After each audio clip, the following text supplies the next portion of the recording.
ನಿಷ್ಠಾವಂತ ನಾಯಿ. ಒಂದು ಸಣ್ಣ ಹಳ್ಳಿಯಲ್ಲಿ ರಾಮು ಎಂಬ ಹುಡುಗನು ತನ್ನ ತಾಯಿ ತಂದೆಯೊಂದಿಗೆ ವಾಸಿಸುತ್ತಿದ್ದನು. ಅವರ ಮನೆ ತುಂಬಾ ಸರಳವಾಗಿತ್ತು. ಆದರೆ ಆ ಮನೆಯಲ್ಲೊಂದು ವಿಶೇಷ ಸದಸ್ಯನಿದ್ದ, ಒಂದು ಚಿಕ್ಕ ಕಂದು ಬಣ್ಣದ ನಾಯಿ. ರಾಮು ಅದನ್ನು ಚಿನ್ನು ಎಂದು ಕರೆಯುತ್ತಿದ್ದನು. ಒಂದು ದಿನ ರಾಮು ಶಾಲೆಯಿಂದ ಮನೆಗೆ ಬರುತ್ತಿದ್ದಾಗ ರಸ್ತೆಯ ಪಕ್ಕದಲ್ಲಿ ಒಂದು ಗಾಯಗೊಂಡಿರುವ ಚಿಕ್ಕ ನಾಯಿಯನ್ನು ಕಂಡನು. ಅದರ ಕಾಲಿಗೆ ಗಾಯವಾಗಿತ್ತು.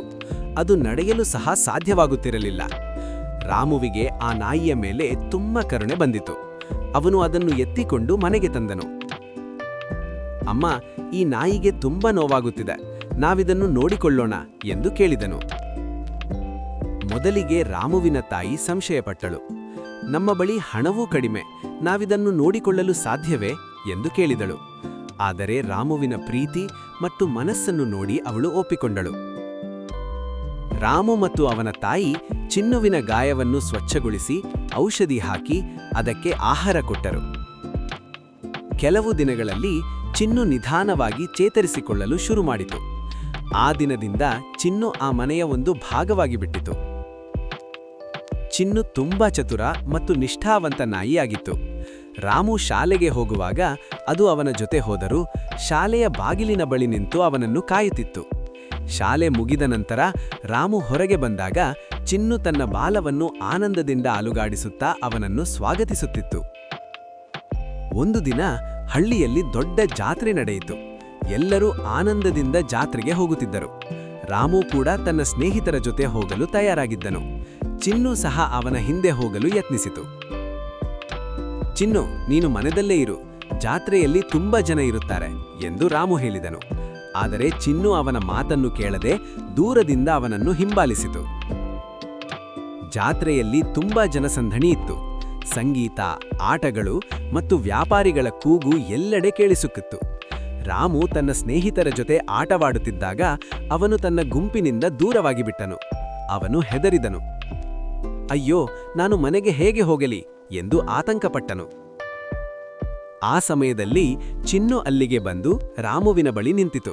ಅದು ರಾಮುವಿನ ಕೈಯನ್ನು ನಕ್ಕಿ ನಾನು ಇದ್ದೇನೆ ಎಂಬಂತೆ ತೋರಿಸಿತು. ರಾಮು ಅದನ್ನು ನೋಡಿ ಸಂತೋಷಪಟ್ಟನು. ಚಿನ್ನು ತನ್ನ ಮೂಗಿನಿಂದ ದಾರಿ ಗುರುತಿಸಿ ನಿಧಾನವಾಗಿ ರಾಮುವನ್ನು ಮನೆ ಕಡೆಗೆ ಕರೆದೊಯ್ಯಿತು. ಅಲ್ಲಿ ತಲುಪಿದಾಗ ರಾಮುವಿನ ತಾಯಿ ತುಂಬಾ ಆತಂಕದಿಂದ ಕಾಯುತ್ತಿದ್ದರು. ರಾಮು, ನೀನು ಎಲ್ಲಿಗೆ ಹೋದೆ ಎಂದು ಕೇಳಿದಳು. ರಾಮು ಎಲ್ಲವನ್ನೂ ವಿವರಿಸಿದನು. ಅಮ್ಮ, ಚಿನ್ನು ಇಲ್ಲದಿದ್ದರೆ ನಾನು ಮನೆಗೆ ಬರಲು ಸಾಧ್ಯವಾಗುತ್ತಿರಲಿಲ್ಲ ಎಂದು ಹೇಳಿದನು. ಅಂದು ದಿನದಿಂದ ರಾಮುವಿನ ತಾಯಿ ಚಿನ್ನುವನ್ನು ತಮ್ಮ ಕುಟುಂಬದ ಸದಸ್ಯನಂತೆ ನೋಡಲು ಶುರುಮಾಡಿದಳು. ಒಂದು ರಾತ್ರಿ ಎಲ್ಲರೂ ನಿದ್ರಿಸುತ್ತಿದ್ದಾಗ ಚಿನ್ನು ಏಕಾಏಕಿ ಭೂಸಲು ಶುರುಮಾಡಿತು. ಅದು ಮನೆಯ ಹೊರಗೆ ಓಡಿಹೋಗಿ ಮತ್ತೆ ಒಳಗೆ ಬಂದು ರಾಮುವನ್ನು ಎಬ್ಬಿಸಲು ಪ್ರಯತ್ನಿಸಿತು. ರಾಮು ಎದ್ದುಕೊಂಡು ಹೊರಗೆ ನೋಡಿದನು. ಅಲ್ಲಿ ಒಂದು ಕಳ್ಳ ಮನೆಯ ಬಾಗಿಲನ್ನು ತೆರೆಯಲು ಯತ್ನಿಸುತ್ತಿದ್ದನು. ಚಿನ್ನು ಗಟ್ಟಿಯಾಗಿ ಭೂಸುತ್ತಾ ಕಳ್ಳನ ಮೇಲೆ ದಾಳಿ ಮಾಡಲು ಪ್ರಯತ್ನಿಸಿತು. ಕಳ್ಳ ಭಯಪಟ್ಟು ಓಡಿಹೋದನು. ತಕ್ಷಣ ರಾಮು ತನ್ನ ತಂದೆಯನ್ನು ಎಬ್ಬಿಸಿದನು. ಅವರು ಹೊರಗೆ ಬಂದು ಪರಿಸ್ಥಿತಿಯನ್ನು ನೋಡಿದರು.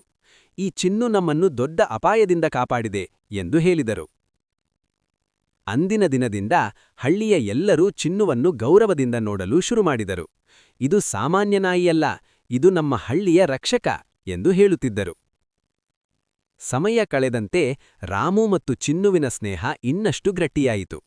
ಚಿನ್ನು ಯಾವಾಗಲೂ ರಾಮುವಿನ ಜೊತೆ ಇರುತ್ತಿತ್ತು, ಆಟವಾಡುವಾಗ, ಓದುವಾಗ ಅಥವಾ ದುಃಖದಲ್ಲಿದ್ದಾಗ. ಒಂದು ದಿನ ರಾಮು ತುಂಬಾ ದುಃಖದಿಂದ ಕುಳಿತಿದ್ದನು. ಅವನ ಪರೀಕ್ಷೆಯಲ್ಲಿ ಅಂಕ ಕಡಿಮೆ ಬಂದಿತ್ತು. ಅವನು ಯಾರ ಜೊತೆಗೂ ಮಾತನಾಡದೆ ಕುಳಿತಿದ್ದನು. ಚಿನ್ನು ಅವನ ಬಳಿ ಬಂದು ತನ್ನ ತಲೆಯನ್ನು ಅವನ ಕಾಲಿನ ಮೇಲೆ ಇಟ್ಟಿತು. ರಾಮು ಅದನ್ನು ತಲೆಯ ಮೇಲೆ ತಟ್ಟಿದನು. ನೀನು ನನ್ನ ಜೊತೆಯಲ್ಲಿದ್ದೀಯಾ, ಅದೇ ನನಗೆ ಸಾಕು ಎಂದು ಹೇಳಿದನು. ಚಿನ್ನು ಮಾತಾಡಲು ಸಾಧ್ಯವಾಗದಿದ್ದರೂ ತನ್ನ ಪ್ರೀತಿ ಮತ್ತು ನಿಷ್ಠೆಯನ್ನು ತನ್ನ ಕಾರ್ಯಗಳ ಮೂಲಕ ತೋರಿಸುತ್ತಿತ್ತು. ವರ್ಷಗಳು ಕಳೆದವು. ರಾಮು ದೊಡ್ಡವನಾದನು. ಆದರೆ ಚಿನ್ನು ವಯಸ್ಸಾಗಿತ್ತು. ಒಂದು ದಿನ ಅದು ತುಂಬಾ ದಣಿದಂತೆ ಕಾಣಿಸಿತು.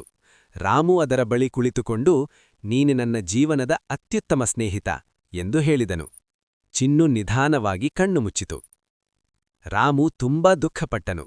ಆದರೆ ಅವನು ತಿಳಿದುಕೊಂಡನು, ಚಿನ್ನು ತನ್ನ ಜೀವನದಲ್ಲಿ ನಿಷ್ಠೆ, ಪ್ರೀತಿ ಮತ್ತು ಸ್ನೇಹದ ಮಹತ್ವವನ್ನು ಕಲಿಸಿತು. ಅಂದಿನ ದಿನದಿಂದ ರಾಮು ಯಾವಾಗಲೂ ಹೇಳುತ್ತಿದ್ದನು, ನಾಯಿ ಎಂದರೆ ಕೇವಲ ಪ್ರಾಣಿಯಲ್ಲ, ಅದು ನಮ್ಮ ಹೃದಯದ ಒಂದು